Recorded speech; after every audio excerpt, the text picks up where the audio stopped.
Përshëndetje miq, vazhdoj me zvërnecin dhe protestat. Atëherë, sot do të dalim pak te protestuesit dhe protesta.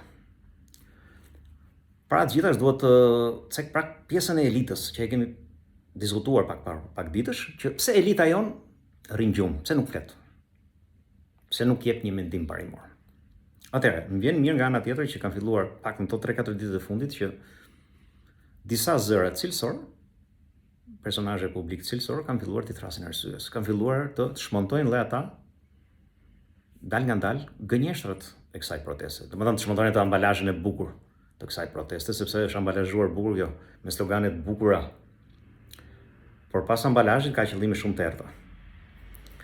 Sepse këto elita tona në fillimin e protestës i gënjeu mendja dhe menduan që me lugën brez o burra, hajde bëhemi ne eksponentët elitarë të protestës. Jo. U gabuan. Tash që po degeneron protesta kanë filluar të thrasin mendjes, edhe mirë bëjnë, më vjen mirë. Dhe shpresoj që të shtohen dhe disa zëre të tjera. Sepse është detyra jon për shmontuar gënjeshtrat që i bëhet publikut. Dhe damkosi që i bëhet vendit. Ne do të dimë të marrim një qendrim parimor. S'ka lidhje kjo me Ramën. Marrësh një qendrim parimor, nuk do thotë po i bësh shërbim Ramës. Rama është në rregull. I ka votat Rama, as nuk do me ditë Rama fare për këtë protestë. Ta keni të sigurt. Por ama ne detyra jonë është që të dimë të mbrojmë interesin kombëtar dhe ky është një nga ato momentet. Tani, dalin te protestat dhe protestuesit. Protesta kam parë vetë nga afër disa herë. Është një çorganizim i organizuar. Nuk arrin dot të artikulojnë, domethënë, një kërkesë të vetme politike. Aq mjeran janë, aq të organizuar janë, dhe aq mercenar janë, edhe aq të cekët janë. Domethënë, shi çfarë bëjnë këto? Duke qenë që këta 200-300 veta sa janë, duke qenë që Tirana nuk shkon tek këto, domethënë Tirana nuk ngrihet, shkojnë to te Tirana. Që do thotë shkojnë to nëpër rrugët e Tiranës. Tirana nuk ngrihet për këto shkojnë nëpër rrugët e Tiranës. Si për të amplifikuar atë mesazhin apo idenë që Tirana u ngrit. S'është e vërtetë. Tirana masivisht ju ka refuzuar, sepse po të ishte ngritur Tirana, do ishin gjithë shesh. Po ju që shkoni nëpër rrugët e Tiranës, shkoni për të amplifikuar një mesazh të gënjeshtër që u ngrit Tirana. Jo. 200-300 veta jeni ju nëpër rrugët e Tiranës. Pastaj, po pse do ngrihet qytetaria e Tiranës? Me mesazhe ofenduese, me 200-300 veta që nuk dinë të artikulojnë dy gjëra, dhe s'kan një kërkesë të vetme politike. Si do ngrihen qytetarët e Tiranës? Qytetarët e Tiranës janë të merruar nga sloganet, nga ofendimet që i bënin njerëzve në rrugë. Apo qoftë edhe rraje, pse si bie Boristi. Ju mendoni që qytetarët e Tiranës nuk i shohin këto gjëra? Pastaj kjo pjesa mor. Revolucion. A e dini ju çfarë është revolucioni më? Një moment që kena pas në për revolucion që ishte në 90-ën edhe nuk dinë të ta bëjmë. Na keq përdoren dhe na shkatruan. Sot thirrje për revolucion. A mendoni ju se Shqipëria është në një situatë në moment që ka nevojë për revolucion? Unë mendoj se po nuk është ky lloj revolucioni. Këtu revolucioni më i madh që duhet bërë sot është revolucioni ndaj ignorancës. Ky është revolucioni i vërtetë që ka nevojë Shqipëria. Po jemi shumë larg shpirtërisht dhe mendërisht për ta kuptuar këtë gjë, fatkeqësisht. Shikoj te kjo parrullat, domethënë to kërkesat e protestuesve. Se disi më duket më kjo protestë, domethënë që s'është fare protestë për mendimin tim. Më duket si një zyrë ankesash, domethënë të gjithë shkojnë dhe me ankesat e veta. Pa jeni të rrezill? Po ankesa, gjithë secili mund të ketë për çdo lloj sistemi qeverisjeje. Kjo s'është protestë.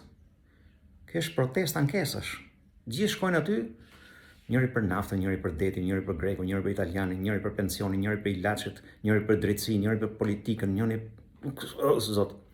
një lumë ankesash.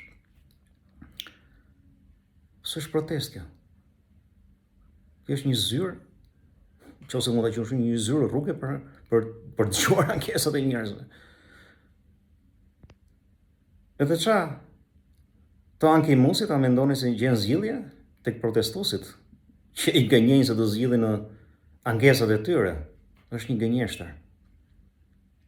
Si do zgjidhet shëndetësia, si do zgjidhet drejtësia, si do zgjidhet prona, si do zgjidhet.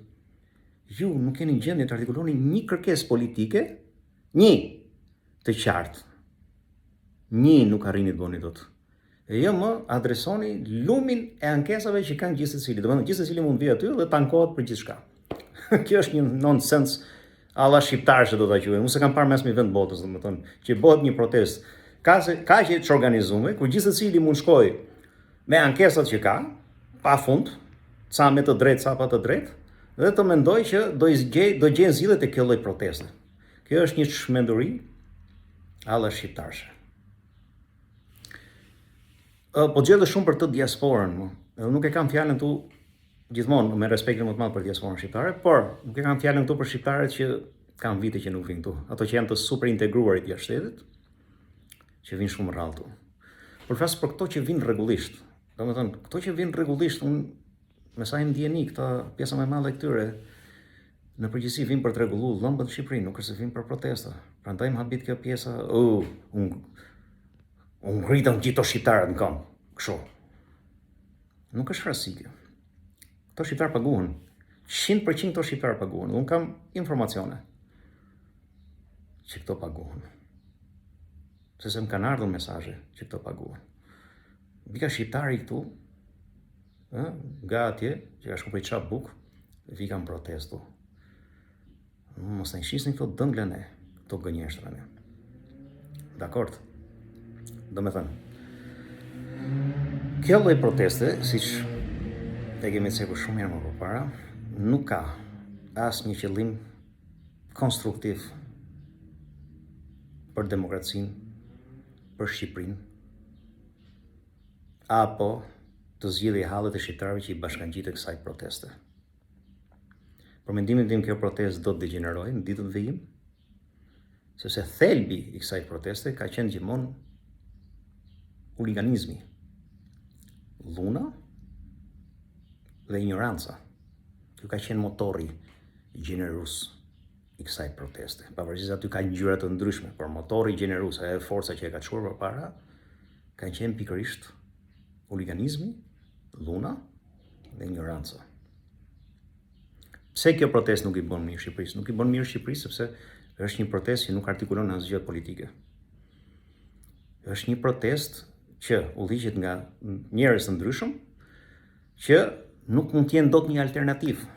Si mund të jesh një alternativë për një revolucion kur i futeni të gjithë me libër shtëpie? Si mund të jetë alternativa e një revolucioni? Dhuna. Si mund të jetë alternativa ose si mund të jetë një revolucion? Domethënë, e përfaqësuar nga njerëzit më të ulët të shoqërisë sonë. Si mund ndodhi kjo? Edhe prandaj është destinuar për të dështuar. Sepse që në fillim ka qenë stisur, që në fillim ka qenë kapur, që në fillim është ambalazhuar bukur, me ato parollat e bukura për të krijuar një iden, sepse këtu më në fund Shqipëria e re, u rikthyer rinia, u rikthyer diaspora. Kjo është e gjitha një gënjeshtër e neveritshme. Edhe më vjen keq, domethënë, që kjo lloj proteste arriti dy gjëra, të dëmtoj demokracinë dhe të dëmtoj turizmin. Edhe për këtë më vjen keq. Gjithsesi, shpresoj që gjërat marrin kthes për mirë. Deri atëherë, dëgjohemi.